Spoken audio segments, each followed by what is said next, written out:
Hey, Cami. Hi. First of all, I want to say thank you so much for your time. I know you have a job, so I appreciate you taking the time Of course. to come and talk to us. So the goal of this project during February is Teen Dating Violence Month awareness, and we want our students and our staff and community to just know some of the signs of an unhealthy and healthy relationship, what that looks like, how to get out of it, what resources there are. So I thought it'd be great to just talk to people, real people that have been in some of those situations. So first of all, just tell us a little bit about you, and Okay. we'll dive deep. Okay, I'm 36. I am the mother of a teenager. He's an eighth grader. And I'm currently single. I have been divorced twice. I really wouldn't count the first one, kind of. It's an awkward situation.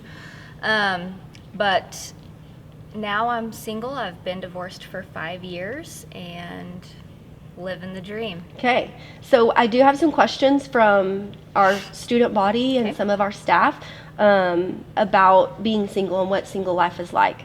So, now that you're single, what is a quality that you're looking for in a person?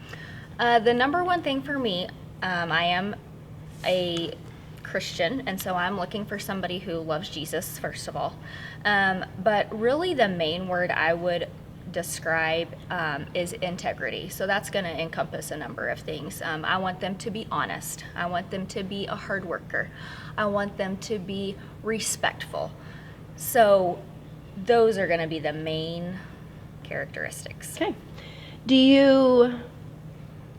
Can you give advice on what's the best way to meet somebody safely, even at your age? And also maybe, we live in such a technology, social media, nobody meets in person nowadays. Like, how do you meet somebody? Well, that's a great question. I had thought about the online route. Honestly, it kind of scared me, especially having a child. So I did not do that. I think it probably could be done safely if you make sure that you're meeting at a public place. People know where you're going, things like that. But I'm really more looking at meeting them at places you go, at church, at the gym, my kids' activities when we're out of town, something like that. Okay, good, good. Do you wish that you were married? No, I don't. I'm okay with it right now. How do you stay confident without that? I think that's part of why I am still single, because prior to my divorce, I had basically been in a relationship since I was 12. I had basically been with someone since junior high. And so for me, it was always like I had to have someone. And so now, once I got divorced and realized I needed to work on myself, I did that. And now that I have confidence and I have joy with me, I don't feel that I need that other person. So I'm good. Did it take you a long time to get there? It did. I would say that it did, and it took a lot of self-reflection. It took a lot of growth. It took a lot of figuring out what I did wrong in some of those relationships, how I was the problem, and then knowing that I can be better when it's time. Okay, good. What do you enjoy? You said you're happy being single. You like that. What are the benefits of just? Well, I am a very routine-oriented person, and so I like that I can eat dinner when I want. I can eat what I want. I can go to bed when I want. I can get up when I want. And my child has activities. I don't have to worry about, oh my gosh, should I be doing this? I just am able to do what I want to do when I want to do it. So those are all positive things about being single. But do you ever feel like there's no one out there for you? For sure. That thought does creep into my mind, especially in some of the, lonely moments. But my faith really kind of carries me through, and I know that, God has a plan, and I'm just trusting His timing. Yeah, and that's hard to do sometimes. Do you feel like it's hard to imagine loving just one person? I know you said you've been in a relationship since you were 12. Did you always feel like when you were in that they were the one? Like, oh, he's the one. He's the one. He's the one. Did you get super serious super fast? Oh, yes, especially considering that first relationship when I was 12. He was 16, so that moved quickly. But unfortunately, in a lot of those situations, especially during high school, I was not faithful, if you will.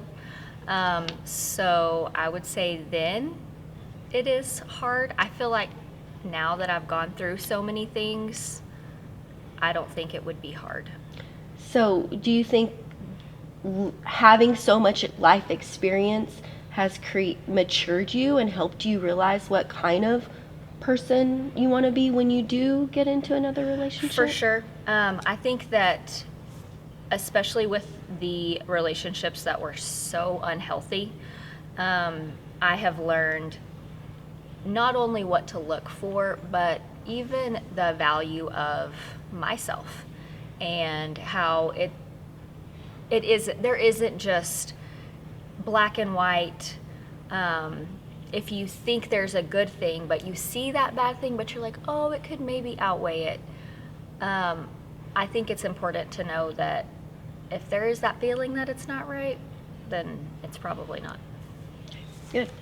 Okay, so we talked a little bit about you being single. That's kind of the latest in your life. But I want to talk a little bit about divorce and what caused some of those things. Some of our students had some questions about that. Like, one question was, and you can kind of decide how you want to answer this question. Was it the right decision? The first one was definitely the right decision because that was a violent and abusive relationship. So it was absolutely the right decision. The second one, I still believe it was the right decision. It was a different type of relationship, and it wasn't an abusive relationship of any kind, but I do still believe that both of them were the right decision. Yeah.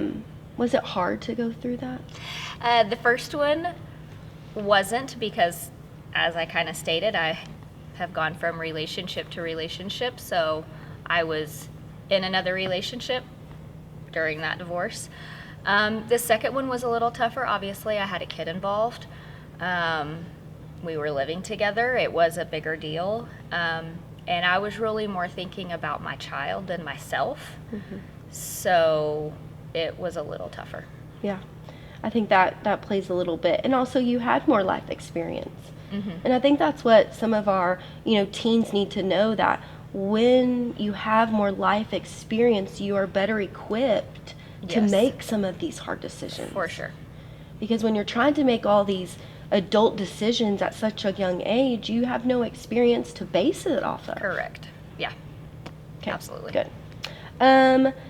So speaking of your first relationship that turned into a somewhat of a marriage, did you have any concerns in that relationship before you jumped into marriage? Yes. So I was 18, and we were doing drugs. So that's going to be your first clue that things probably aren't going to go great. So there was no sobriety, there was no normalcy, I would say. And so then once the abuse started, it was really, I already was so down on myself. I didn't have any support from my family because they had already distanced themselves from me because of the drug use. So I was kind of alone, and I really didn't have the capacity or the capability to remove myself. I could have. Sure. But it was easier to just stay where I was. It was comfortable. It was comfortable. Even though it was hard. Absolutely. So what were some of the things, if you whatever you're comfortable sharing, Sure. that were those signs of like, okay, this is not okay? So it was little things at first, the fighting would get a little, just rambunctious, if you will. And then, it was the throwing me on the bed or choking me just for, just to scare me almost. And then things would be fine. And then it finally, obviously those are concerning, but it wasn't happening every day. It wasn't, all the time, but it would happen so fast that there really wasn't, I didn't even know it was coming sometimes. Is it hard not to miss, like, going back to some of the things? I'm sure there was good things that happened.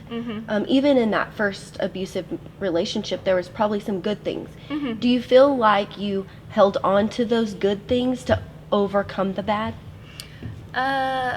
Probably. Like, he's really sweet. Oh, he's really good. Oh, it's not every, like, you're telling yourself Right. all of these Right. lies to try to get yourself to stay. Right.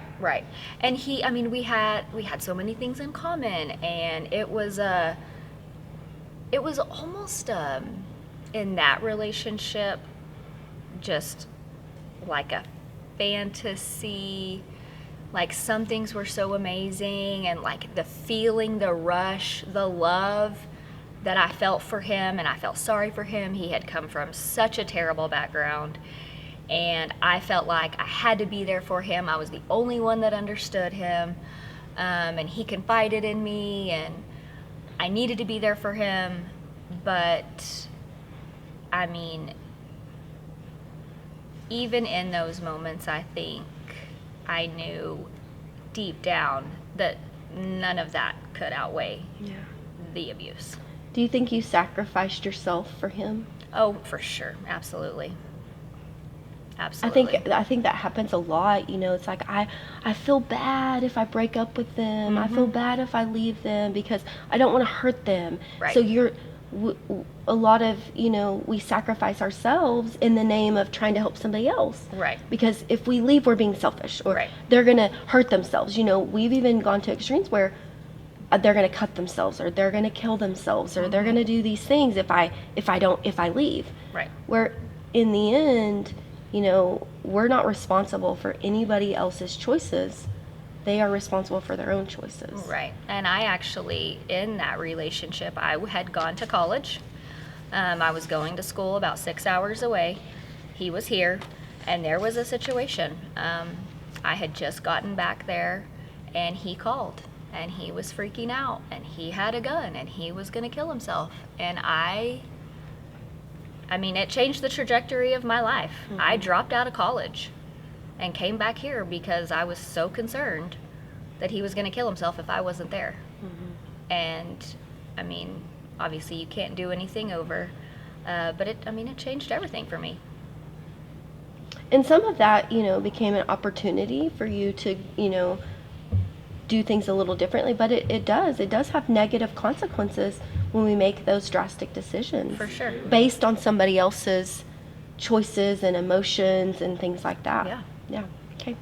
So what would you say is the most destructive action someone can continue to do in a relationship?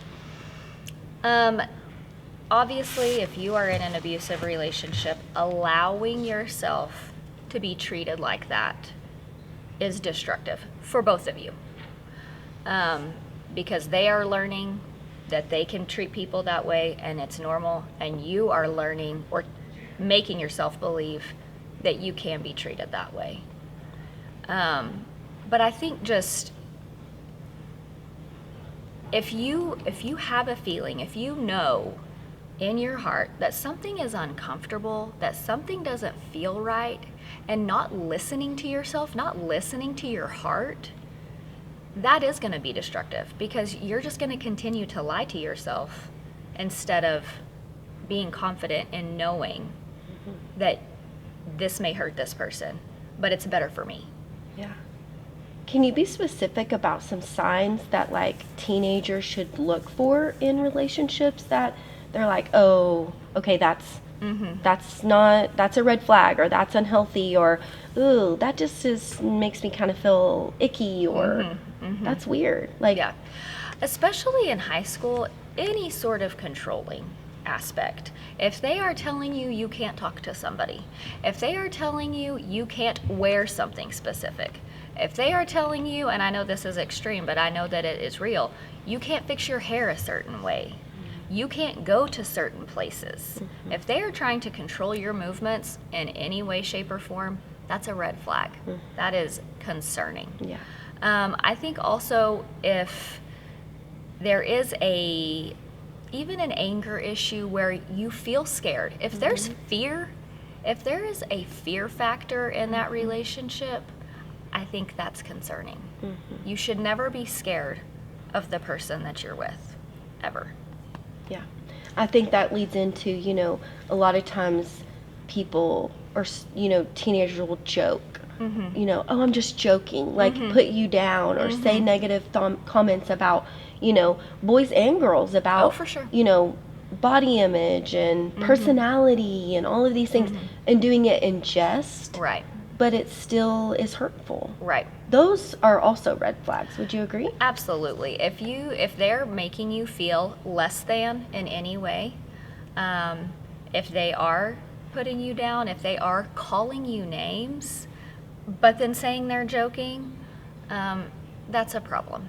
That's a problem. Yeah. So this question says, if I contribute to unhealthy habits in my relationship, so if they're the ones doing the unhealthy things, can you offer some advice to help them do better? Sure. Well, the first thing I would say is you need to be out of the relationship, more than likely, because you're just not ready. You're probably not mature enough. And that's fine, because teenagers are not. They haven't lived through things. Their brains aren't even formed to the point that they need to be. So you're really kind of acting out of age in a lot of ways. So I would say taking a step back and then working on yourself, self-reflecting. Has there been something in your past that's making you act this way that maybe you need to deal with? Some past traumas. Maybe you need to see a counselor or a therapist and figure out why. There's normally a why, and if you can figure that out and realize, okay, I can work on this, I can do better. I can treat people with more respect. I don't have to be what my dad was, Sure. or something like that if they saw it at home. But I think self-reflection is going to be the biggest thing on that. Yeah. I think it's important too to just say that even just acknowledging that you are the the one that is projecting the unhealthy habits in the relationship is a very huge thing, and I think that takes a lot of courage, For sure. Absolutely. to come forward and say, I'm sorry I messed up, Yeah. different things. Like, great. Let's see. We talked about some red flags, to consider, and I think it's important that we don't ignore those. Yeah. Do you feel like you ignored some things? Oh, absolutely. And there have been other relationships that were not physically abusive, but more mentally and emotionally. And definitely, What were some of those things, like the mental? A lot of it was, if they're trying to make you feel like you're crazy, if you know for a fact that black is black and white is white, and they're telling you, oh no, I think that's purple, it's a problem. I would also just say, if there's any sort of,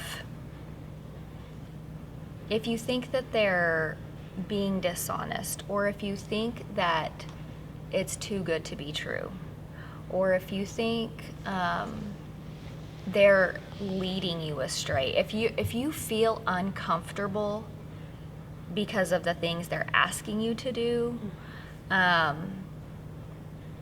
I think it's a big red flag. Yeah. I think you kind of hit it good there, where it's like we need, males and females to be more confident in who they are, so that they can say, I'm uncomfortable in this situation, and to take a step back.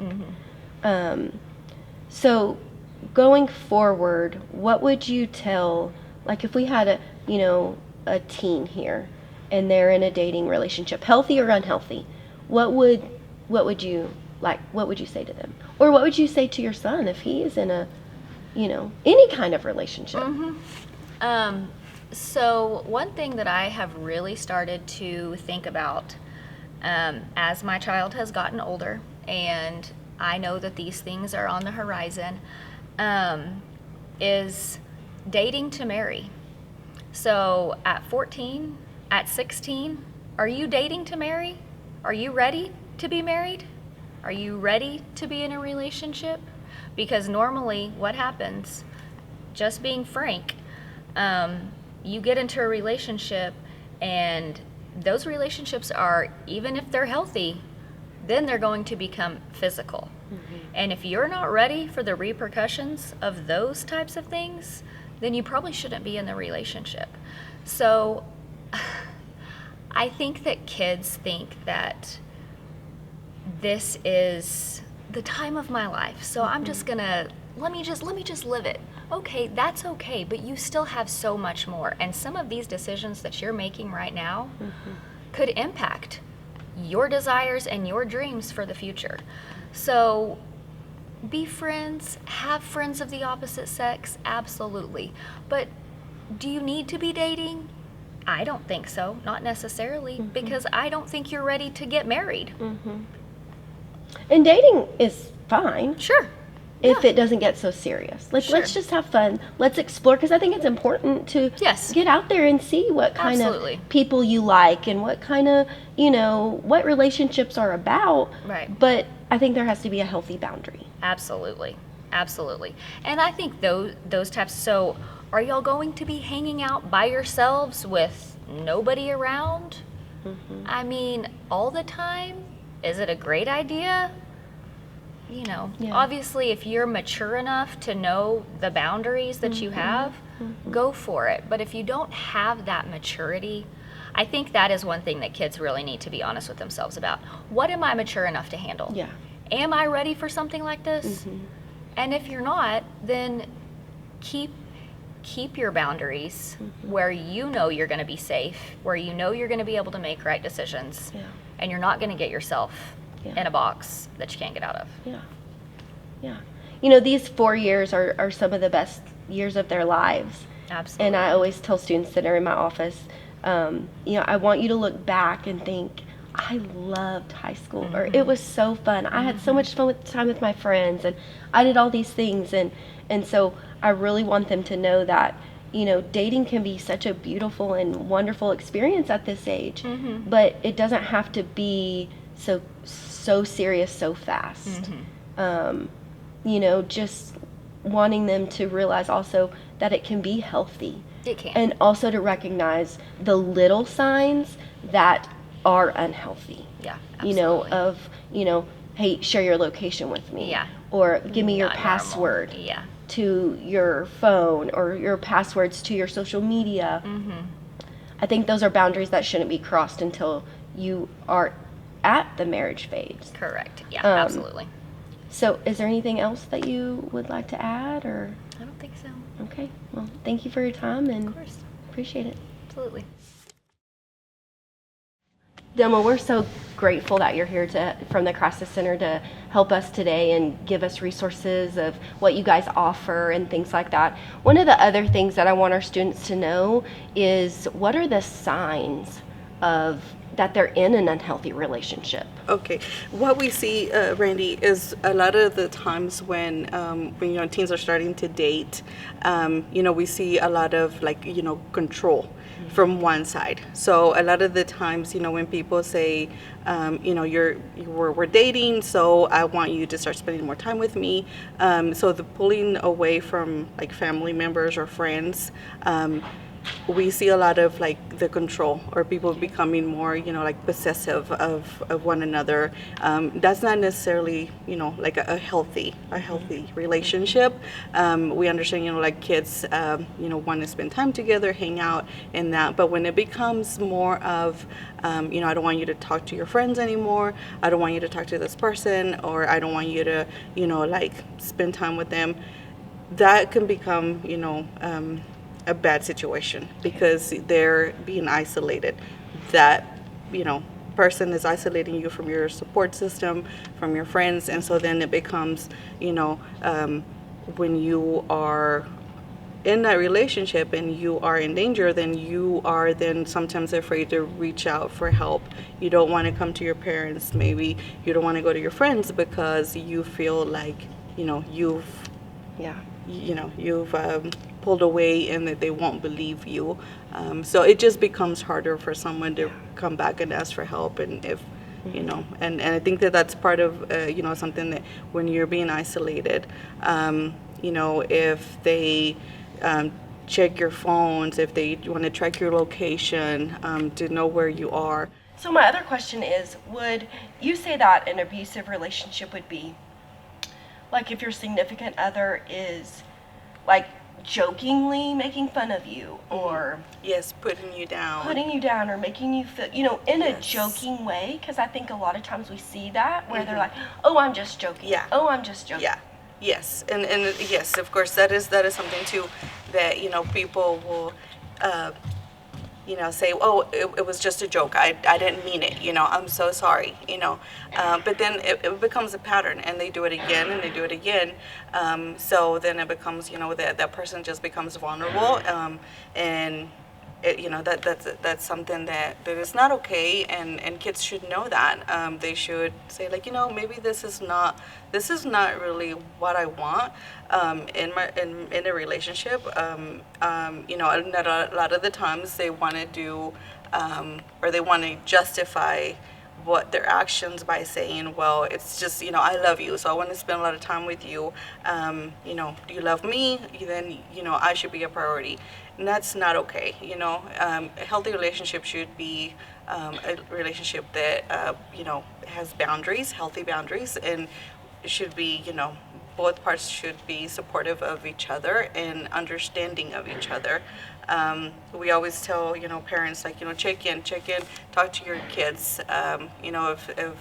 If you start noticing behaviors, different behaviors, where they're not wanting to go out, or be with family members, be with friends, and all they want to do is be with that significant other, which that is okay, but also recognizing signs. If they come home with bruises, maybe, and you ask, well, what happened, and they want to just not, oh, I don't know, or not really wanting to talk about it, or if they start changing, the way they dress, or the way that, like they behave.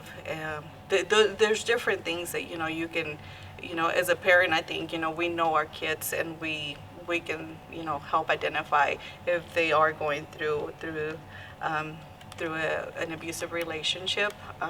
We see cases where, like maybe the girlfriend's not allowed to, wear certain things because the boyfriend is not okay with that. And again, that is not, if that is happening, that is not always necessarily a good thing. And you can't just say, well, if you love me, you will change, or if you love me, you will tell me where you're going, or where who you're with, or what you're doing, and or you'll share your location. And that's that's a lot of times those are signs. And we just want we want people to know that there's help.